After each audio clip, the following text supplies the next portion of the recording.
देश के उज्जवल भविष्य के निर्माता प्यारे बच्चों, आज हम लोग इस वीडियो में कारक के भेद के बारे में पढ़ेंगे। सबसे पहले हम लोग कर्ता कारक के बारे में जानेंगे। कर्ता किसे कहते हैं?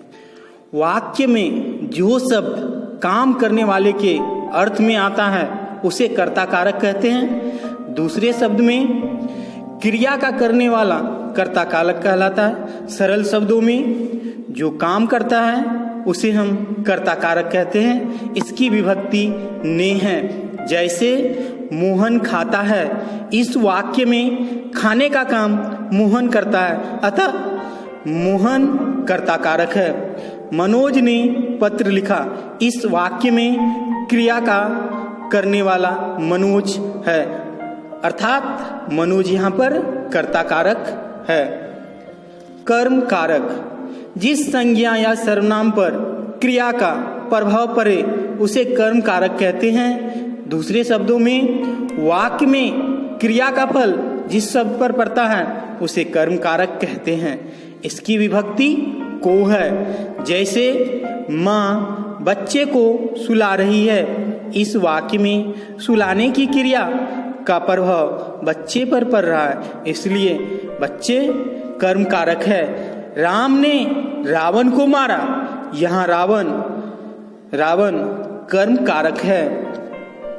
करण कारक, जिस वस्तु की सहायता से या जिसके द्वारा कोई काम किया जाता है उसे करण कारक कहते हैं। दूसरे शब्दों में वाक्य में जिस शब्द से क्रिया के संबंध का बोध हो उसे करण कारक कहते हैं। सरल शब्दों में कर्ता जिस माध्यम से किसी काम को करता है उसे हम करण कारक कहते हैं।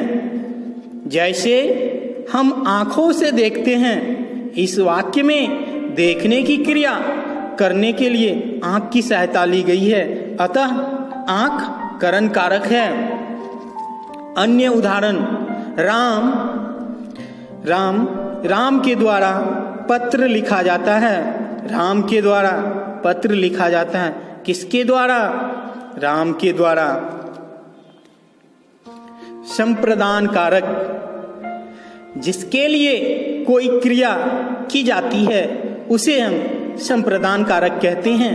दूसरे शब्दों में जिसके लिए कुछ किया जाए या जिसको कुछ दिया जाए इसका बोध कराने वाले शब्द के रूप को संप्रदान कारक कहते हैं। इसकी विभक्ति को और के लिए है। जैसे शिष्य ने अपने गुरु के लिए सब कुछ किया, गरीब को धन दीजिए, वह अरुण के लिए मिठाई लाया, इस वाक्य में लाने का काम अरुण के लिए हुआ, इसलिए अरुण के लिए संप्रदान कारक है।